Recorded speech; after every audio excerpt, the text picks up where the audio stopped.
Tome su lugar. Estamos en el Evangelio de Lucas.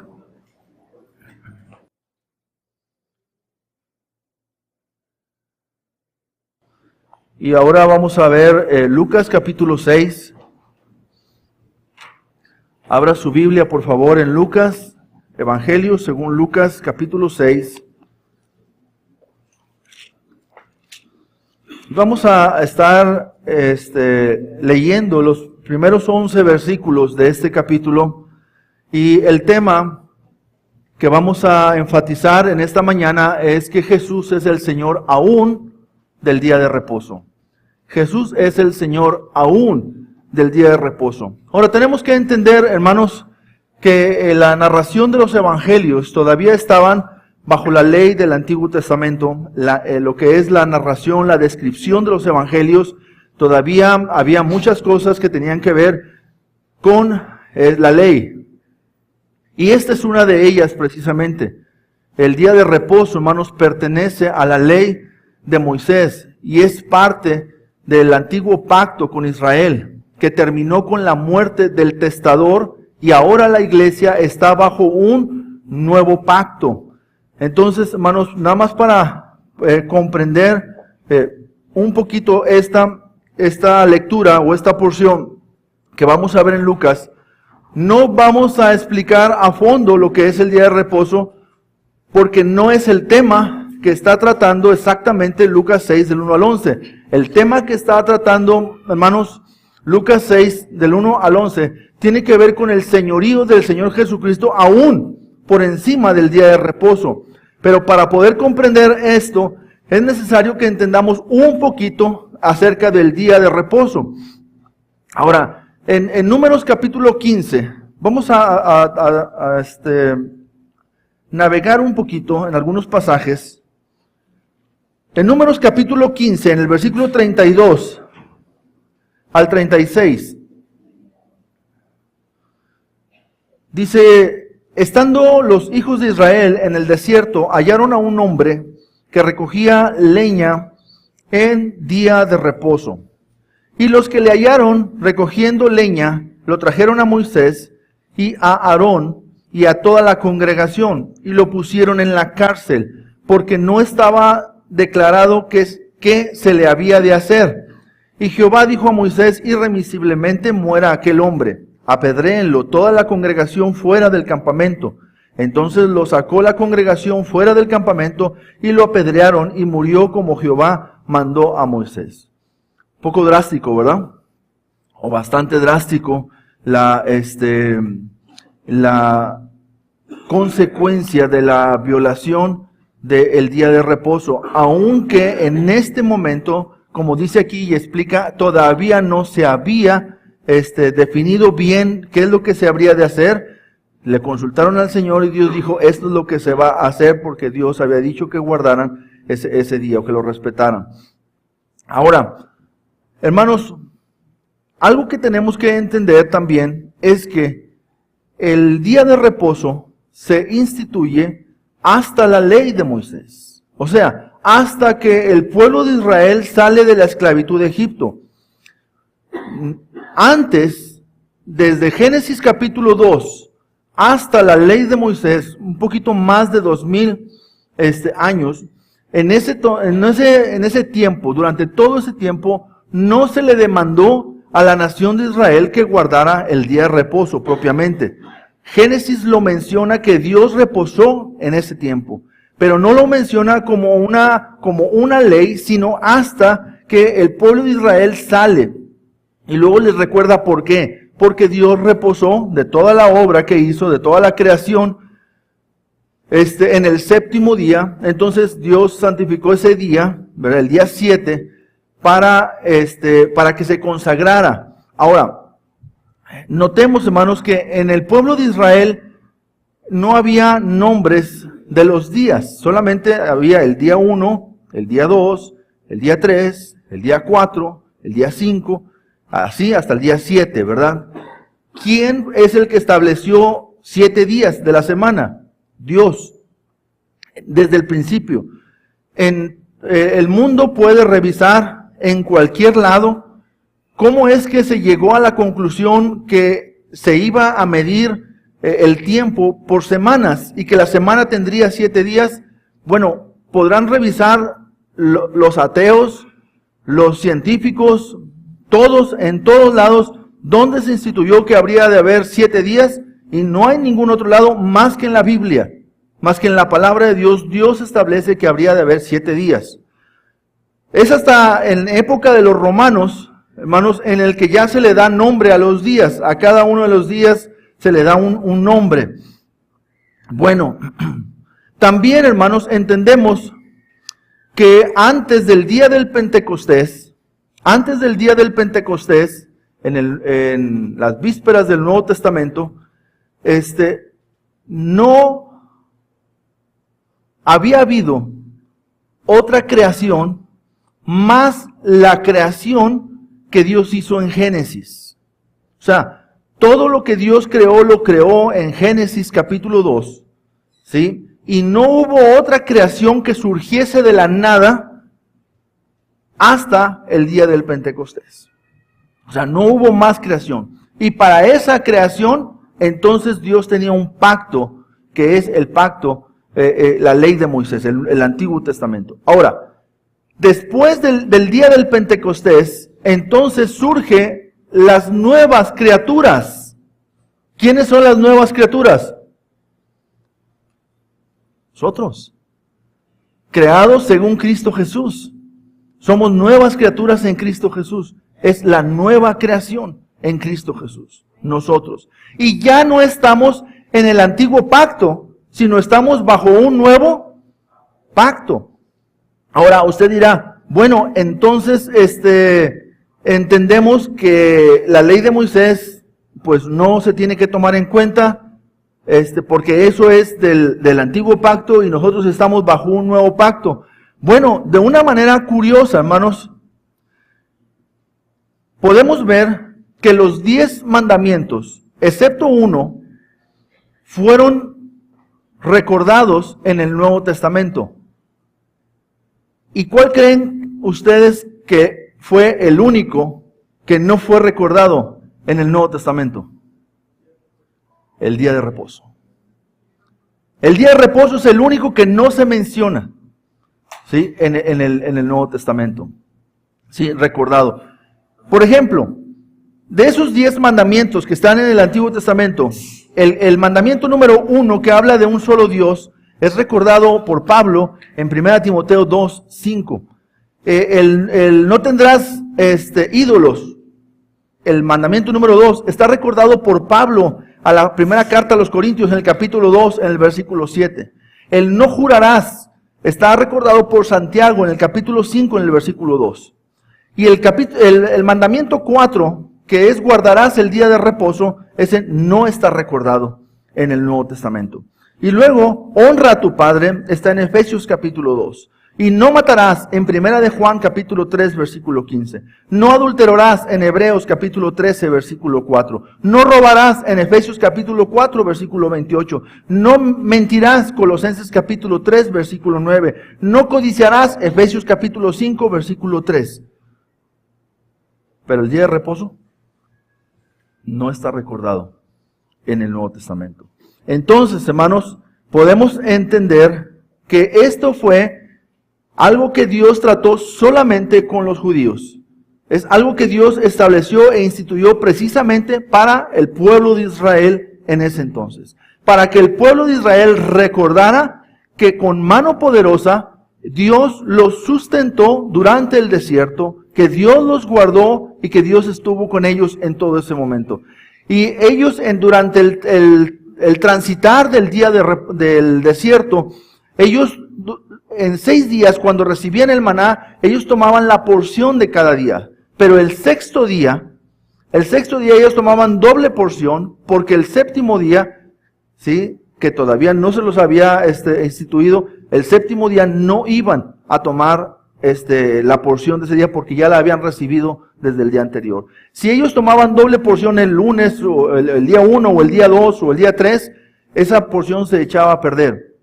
¿verdad? Pero solamente la porción que tomaban el día 6, esa no se echaba a perder.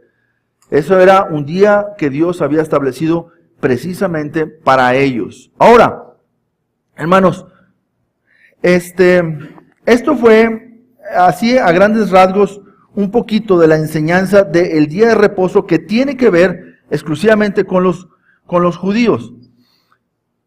Pero, ¿qué es lo que está tratando Lucas? Lucas no está tratando de enseñarnos a nosotros acerca del día de reposo, sino Lucas lo que está tratando de enseñarnos es cómo es que hay personas que no tienen en mente y cómo es que no respetan la autoridad de nuestro Señor Jesucristo. ¿Sí? Entonces, quiero que piense usted en esto. Jesús es Señor de todo y de todos. Por lo tanto, tú debes guardar tu corazón delante de Él. Jesús es Señor de todo y de todos. Por lo tanto, tú debes guardar tu corazón delante de Él. Vamos a ver la narración de Lucas 6. Dice así.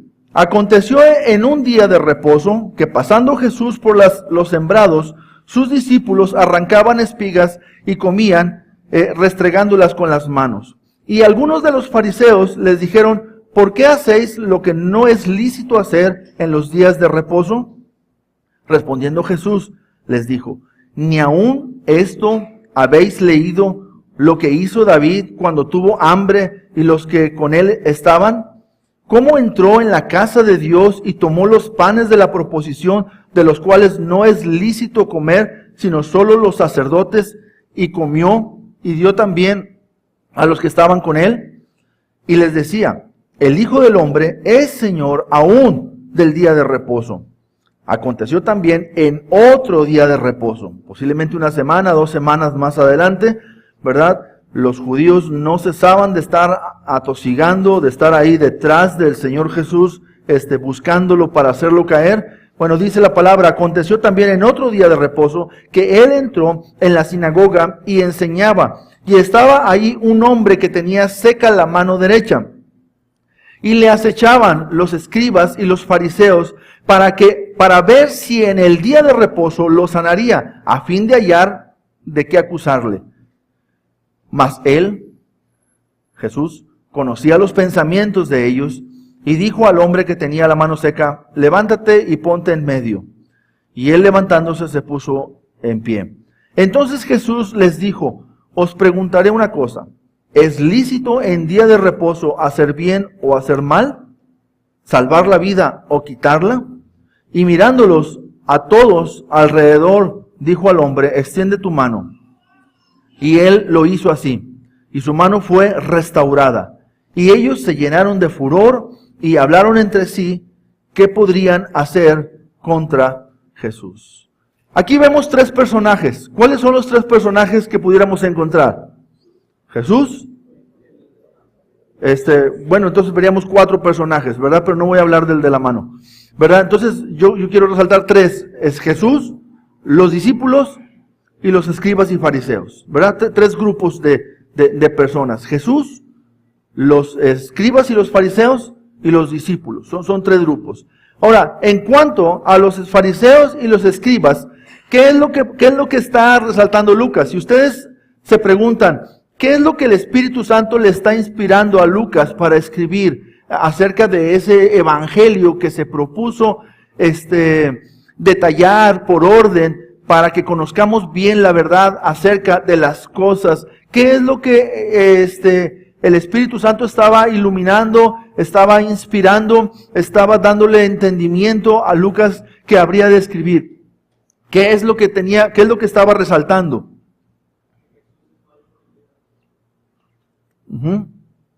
Que Jesús es mayor que el día de reposo. Muy bien, Jesús es mayor que el día de reposo. Pero más allá, ¿ustedes creen que había una competencia entre Jesús y el día de reposo? ¿El problema era quizás ese? No. ¿Cuál era el problema más de fondo? ¿Mande? ¿Estaba mal considerado el día de reposo? Muy bien. ¿Estaba mal considerado? Sí. Un poquito más al fondo. ¿Cuál es el problema más al fondo? ¿Mande? ¿El que estaban obedeciendo? Ellos querían obedecer la tradición de los hombres, muy bien. Que le daban más importancia al día de reposo que a Dios. ¿Saben? Los judíos los fariseos y los escribas estaban buscando una ocasión. Estaban buscando una ocasión para echar abajo a Jesús de sus vidas.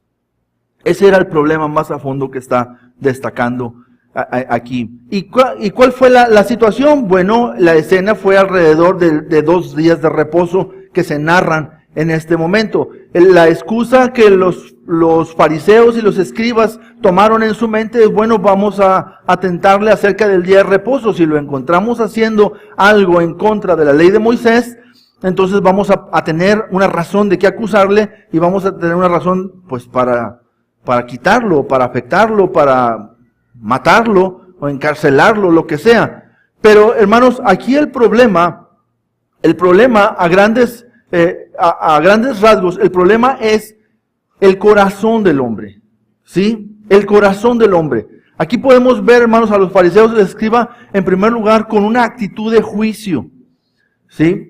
Versículo 2, preguntándole al maestro, ¿por qué hacéis lo que no es lícito hacer en los días de reposo? Para este entonces, hermanos, los fariseos y los escribas ya habían visto milagros de parte de Jesús. Para este entonces ya habían visto las enseñanzas o algunas enseñanzas de parte de Jesús. Para este entonces, los escribas y los fariseos ya habían visto que toda la gente reconocía que Jesús enseñaba con autoridad y no como los fariseos. ¿Y se acuerdan cuál era la autoridad con la que enseñaba Jesús? El ejemplo. ¿Sí? La autoridad con la que se debe enseñar la palabra de Dios es con el ejemplo. ¿Sí? Con el ejemplo. Y dice, no como los escribas y fariseos. Y enfatiza el Señor Jesús. Pueden hacer lo que ellos dicen, pero no pueden hacer lo que ellos hacen. O sea, y decía, no como los fariseos, que dicen y no hacen. Entonces, ¿cuál es la autoridad que tiene alguien que enseña las Escrituras? Pues, hermanos, la congruencia entre lo que predica y lo que vive en su vida. Entonces, ellos ya habían visto que Jesús era una persona que predicaba con autoridad, que enseñaba con autoridad y que conocía las Escrituras, que hablaba las Escrituras. Entonces, bueno, ¿cómo es que ellos encima de esto tenían una actitud de juicio hacia el Señor? Esta posición, hermanos, o este corazón orgulloso de los fariseos y de los escribas, hermanos, es un corazón orgulloso que no solamente se remonta a la secta de ellos de aquel entonces. Yo creo que en todos los tiempos, hermanos, de la vida de la iglesia, va a haber escribas y fariseos. ¿Sí? Va a haber personas que no se tientan el corazón para juzgar. ¿Sí? Para juzgar mal. Y no es eso a lo que Dios nos ha llamado a juzgar. Dios ha puesto autoridades para juzgar, pero no nos ha llamado a todos a juzgar. Y ellos, con la mano en la cintura, después de ver la autoridad, después de ver la elocuencia, después de ver la sabiduría, después de ver el poder de Dios en la vida de Jesús, con todo y eso, ellos no tenían respeto para el maestro. Había doctores de la ley que lo reconocían. ¿Se acuerdan de Nicodemo? Cuando Nicodemo, aunque de noche, fue a buscar al Señor, le dijo, Señor, o sea, rabí, maestro, o sea, que un rabí le diga a otro, rabí, entonces está reconociendo, maestro, porque nadie puede hacer las señales que tú haces si no está Dios con él. Tú eres un maestro, definitivamente. Pero ¿por qué estos fariseos no lo reconocían, hermanos? Pues es una actitud de juicio en cuanto a esta secta de los escribas y los fariseos. También, hermanos, estos escribas y fariseos desconocían la autoridad. Dice en el versículo 5, y les decía, el Hijo del Hombre es Señor aún del día de reposo. Lucas presenta a Jesús como el Hijo del Hombre, ¿sí? El hombre perfecto, ¿sí? El hombre que vino a cubrir y que vino a pagar de una manera perfecta el precio de nuestra salvación. Y dice, el Hijo del Hombre es Señor aún. Y esa palabra aún es, aún ustedes, aún mis discípulos, aún cualquiera, aún del día de reposo soy Señor. O sea, no nada más soy Señor del día de reposo, soy Señor aún del día de reposo, los incluye a ustedes también. Y vemos ese desconocimiento de parte de los escribas y los fariseos. Aparte, hermanos, vemos que los escribas y los fariseos, por el orgullo que ellos tenían, por la soberbia que había en su corazón, ellos ya estaban cegados, porque eran tercos y obstinados. Los fariseos tercos y obstinados porque, bueno, si ya les dio el Señor una enseñanza, cuando ellos le preguntaron, ¿por qué tus discípulos comen en el día, por qué cortan espigas y todo en el día de reposo? Y que el Señor les saca un pasaje del Antiguo Testamento hablando de el rey David, ¿verdad? De David y sus discípulos o sus seguidores. Y ver que el Señor trataba las Escrituras y les recordaba a ellos, ellos eran obstinados, todavía seguían más adelante. Ahora, el Señor Jesucristo no estaba violando ningún mandamiento. ¿Por qué? Porque el mandamiento de no trabajar en el día de reposo, descrito en Números y descrito en Deuteronomio y en Éxodo, no incluía el punto de no comer, ¿sí? Lo que no debías hacer era trabajo que te generara un recurso, ¿sí? Y no tenemos el tiempo para tocar ahorita, pero hermanos, en el Antiguo Testamento el Señor destaca que lo que no podías hacer era agarrar una hoz, ¿sí? Una herramienta y cortar.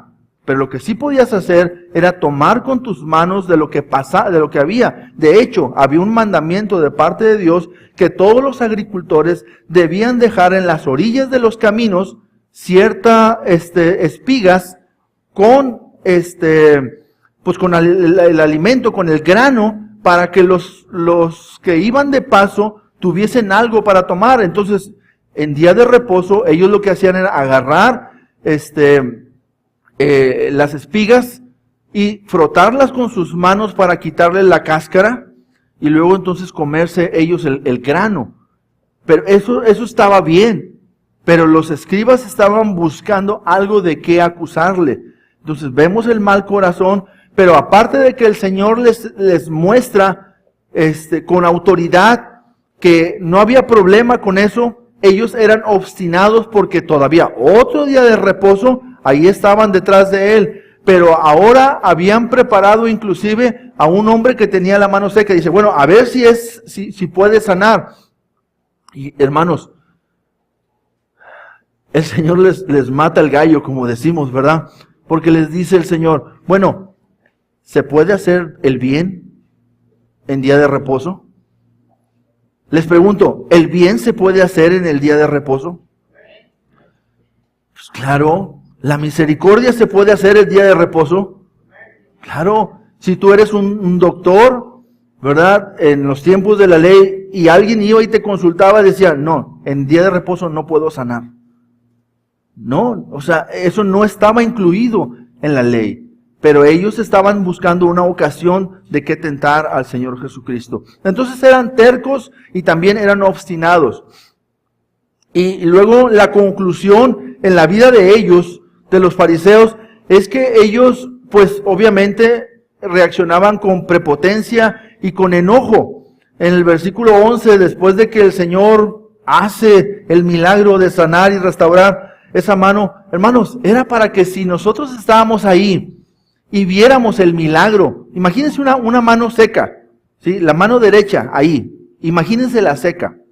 Yo nunca he visto una mano seca, pero imagínense la mano seca. Y ahí está. Y entonces le dice el Señor Jesús, ven, párate aquí en medio. Aquí ponte en medio. Extiende tu mano. Imagínense todos viendo la mano seca. Y el Señor hace el milagro y restaura esa mano. ¿Era para que ellos cayeran de rodillas, como Pedro? ¿Era para que reconocieran el poderío, la majestad de nuestro Señor Jesús? pero no hicieron eso.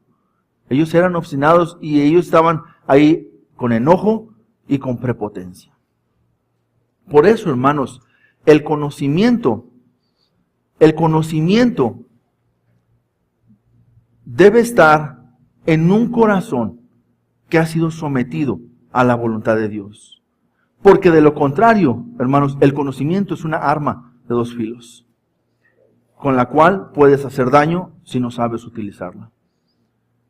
El conocimiento envanece, el amor edifica. El conocimiento debe estar, hermanos, en manos de personas que están debidamente sometidas a la voluntad de Dios. Porque de lo contrario, ese conocimiento solamente se va a utilizar para estar enjuiciando constantemente unos a otros, enjuiciando y enjuiciando y enjuiciando, y aún cuestionando a las autoridades con ese conocimiento. El conocimiento, hermanos, no debe llegar a las manos de cualquiera. El conocimiento primeramente debe de estar en las manos de una persona que ha mostrado una actitud de sumisión y de obediencia y de respeto a la autoridad de nuestro Dios, para que pueda ser una herramienta entonces en las manos de un maestro para edificar a la iglesia. Así es como debería de ser el conocimiento. Ahora, el conocimiento es bueno, el conocimiento es necesario. El conocimiento, hermanos, es algo que debería de procurar y de buscar la iglesia. Pero, hermanos, el conocimiento debe de estar en las manos de una persona que realmente se ha sometido a la voluntad de Dios.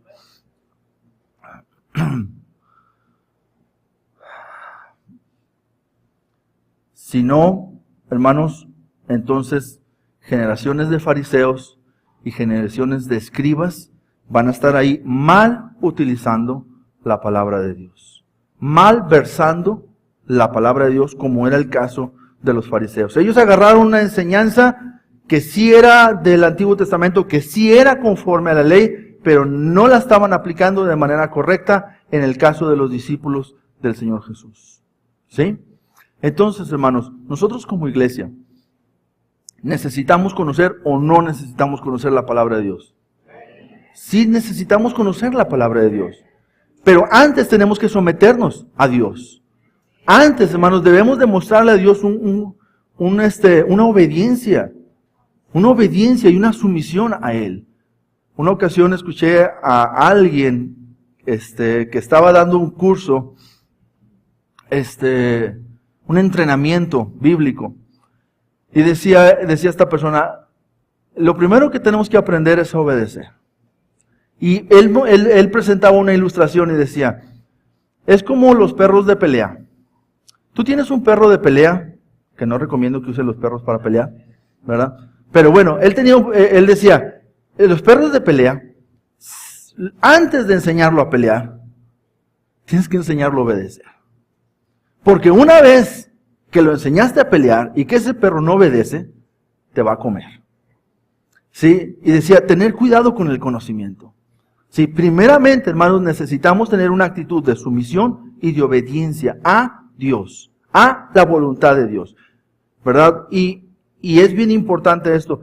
Hermanos, déjenme poner un paréntesis en este caso, hablando de la obediencia y la sumisión, que es un tema que está fuera de moda en este tiempo, en esta generación, y que cada vez va más en decadencia y va más en picada la obediencia y la sumisión.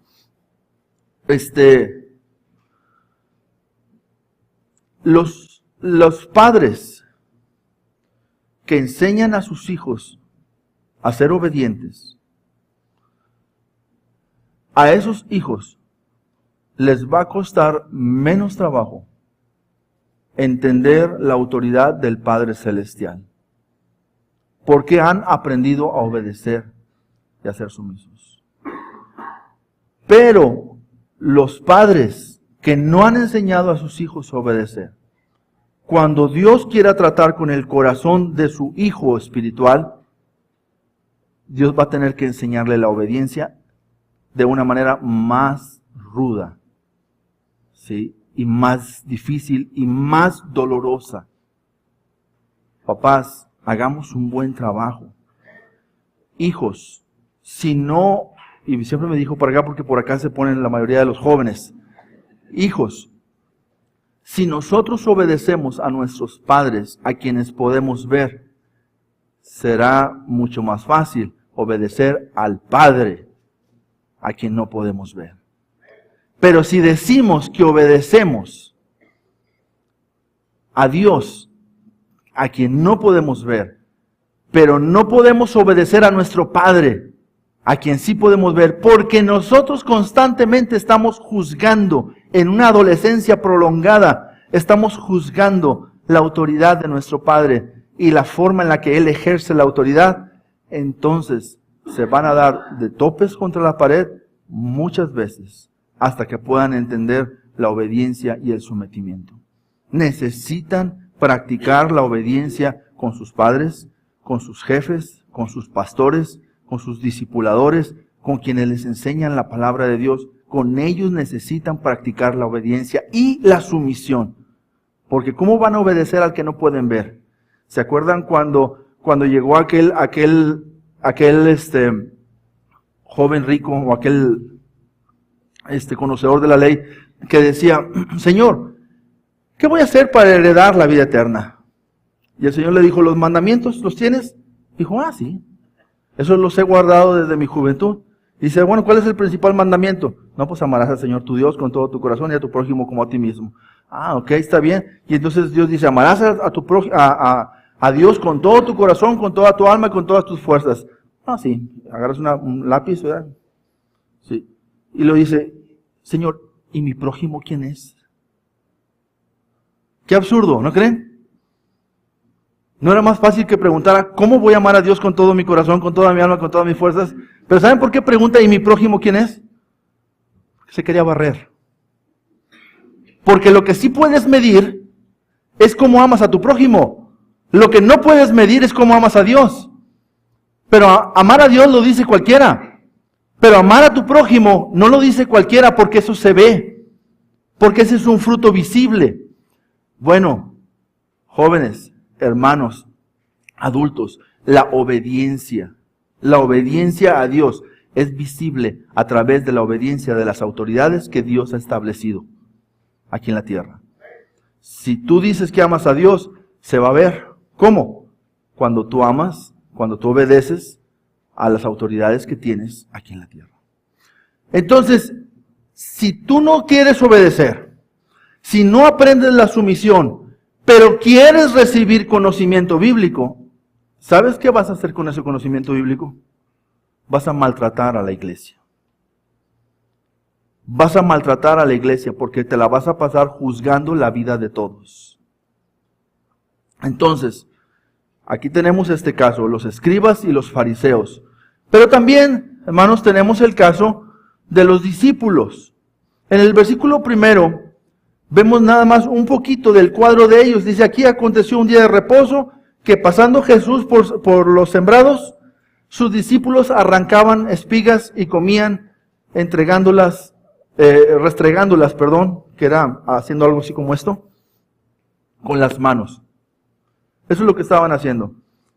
¿Qué podemos ver? Podemos ver sencillez en la vida de los discípulos, nada de maldad en su corazón. Ustedes imagínenselos por el camino, allí van ellos, y pues llegó la hora, bueno, vamos a arrancar espigas. ¿De dónde? ¿Qué nos dice la ley de Moisés? Pues que los agricultores dejaban algo por las orillas de los caminos y que podíamos agarrar de esto. Entonces ellos con sencillez en su corazón y sin maldad, porque no estaban robando, porque no dijeron, bueno, vamos a aprovecharnos de esto y vamos a sacar la hoz. Con la hoz podían arrancar mucho más. Pero ellos no podían arrancar con las manos lo que se podían comer en ese momento. Pero ellos estaban con sencillez y nos explica, restregando el grano, ¿verdad? Las espigas las estaban restregando con sus manos. No estaban metiendo maquinaria para sacar de manera industrial algo para vender. No estaban ellos violando el día de reposo. Ellos lo estaban haciendo inclusive con libertad, hermanos. Con libertad. ¿Qué es lo que estaban experimentando? Los discípulos de Jesús. Lo estaban haciendo con la confianza de saber que estaban con el Maestro.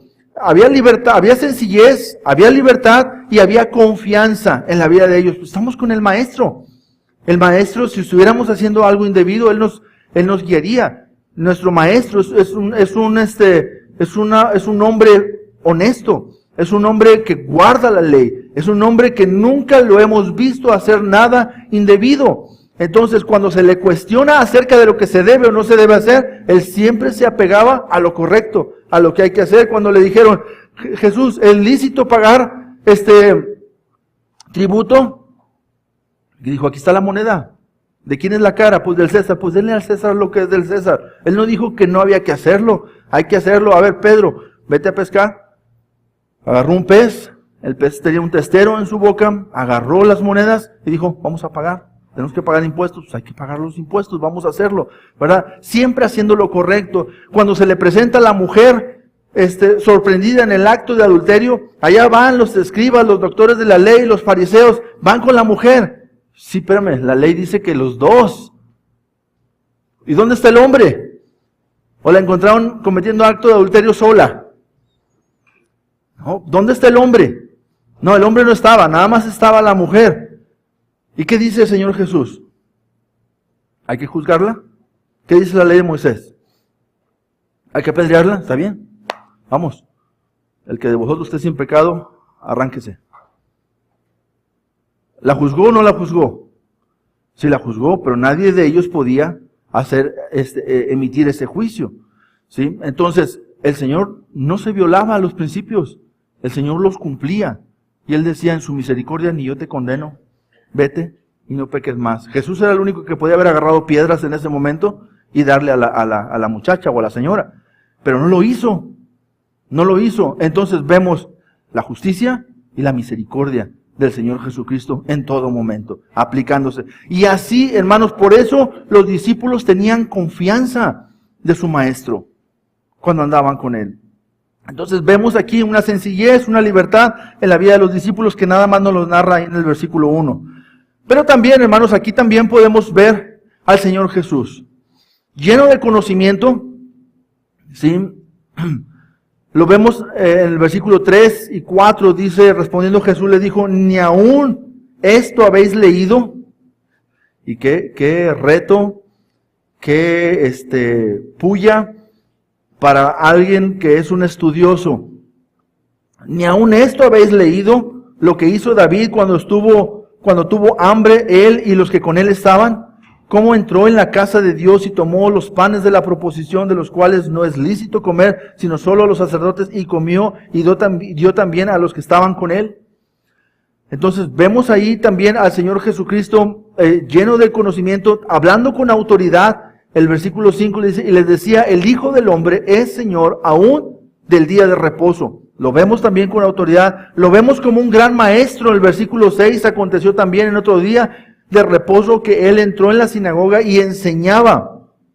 Y estaba ahí un hombre que tenía seca la mano derecha.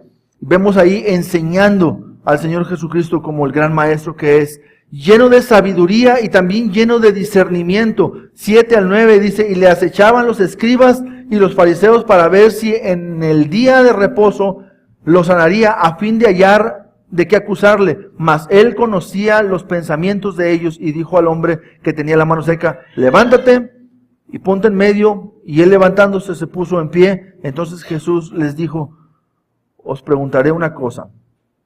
¿Es lícito en día de reposo hacer bien o hacer mal? ¿Salvar la vida o quitarla?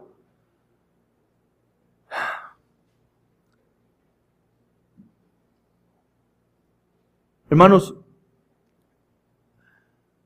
el día de reposo fue hecho por causa del hombre, para que el hombre adorara a Dios, para que el hombre reposara también de su trabajo. Pero lo que es correcto, lo que es bueno y lo que es necesario hacer, se tiene que hacer. Se tiene que hacer. Y todos necesitamos planear bien nuestra vida, de tal manera que metamos en nuestro tiempo un tiempo de descanso correcto. Pero necesitamos ser honestos, hermanos, con respecto al día de descanso. Porque el día de descanso no son los días de descanso, ¿sí? Sino es el día de descanso. Usted sabe cómo organiza ese día de descanso a fin de que su cuerpo pueda adquirir el reposo necesario para poder recuperar las fuerzas, la energía y la salud necesaria para la vida que se tiene que vivir. Pero si usted se la pasa de reposo todos los días y luego todavía reclama un día de reposo, si ya te lo comiste el lunes y el martes y el miércoles y el jueves y el viernes y todavía quieres otro día de reposo. Ahora, muchas veces ese día de reposo solamente se reclama para las cosas que no traen una ganancia. Pero cuando algo trae una ganancia, que es decir, una ganancia monetaria o económica, no importa, ¿verdad? Lo trabajamos, no importa que me canse, ¿verdad? Que al cabo en la predicación me duermo, ¿verdad? Entonces, hermanos, cuide su corazón, porque el tema de lo que usted está viendo y lo que estamos viendo aquí tiene que ver con el corazón, ¿sí? Con el corazón con el cual nosotros hacemos las cosas. ¿Tenemos que reposar? Sí. ¿Es bíblico reposar? Sí. Es necesario reposar. O sea, Dios mismo nos da un ejemplo, aunque Él no lo necesitaba, dice que el séptimo día Él reposó de toda la obra, porque Él es Dios, pero nosotros sí. Nosotros sí necesitamos reposar y sí tenemos que hacerlo, así que organice su día, organice su vida, su semana, organícela para que usted pueda tener un tiempo de reposo adecuado y pueda recuperar las energías. Pero, hermanos, no abuse del día de reposo. ¿Sí? No abuse de ese tiempo, porque también es necesario trabajar. Es necesario, hermanos, llevar fruto. Es necesario servir al Señor. Es necesario hacer trabajo para generar recursos, pero también es necesario servir en la iglesia para la cual servimos. Y eso va a implicar un sacrificio doble. A lo mejor nosotros quisiéramos, es que la gente del mundo, ellos después del trabajo llegan y se ponen una ropa bien cómoda y ya todo el resto de la tarde es para ellos y ven películas y salen a pasear y hacen esto y hacen lo otro. Pues sí, o sea, no tienen un llamado a servir a Dios ellos. Los que tenemos el llamado a servir a Dios somos los cristianos, ¿verdad? Pero no le vamos a pagar a Cristo nunca lo que Él sacrificó por nosotros en ningún momento. Entonces, por amor, hermanos, a Dios, sirvámosle, porque reconocemos la gran necesidad de que el mundo tiene de conocer a Cristo Jesús y por eso necesitamos muchas veces sacrificar muchos de nuestros tiempos de descanso para que otros puedan conocer a Cristo Jesús o para que la iglesia pueda ser edificada o para que la iglesia pueda encontrar organización o administración, lo que sea, pero hermanos, requiere de la inversión de nosotros en nuestra vida. Entonces Jesús, el gran maestro, lleno de sabiduría y de discernimiento, y todo esto lo digo porque el Señor discernía en los corazones de ellos las intenciones con las cuales o por las cuales ellos estaban tratando de atacarlo, ¿sí? Y también, hermanos, lleno de misericordia, porque aún, de paso, este hombre se fue con su mano sana. Este hombre se llevó su mano sana. Entonces, ¿a dónde o en qué concluimos o cómo cerramos esta enseñanza para nosotros? La cerramos de la siguiente manera. ¿Es Jesús el Señor de tu vida?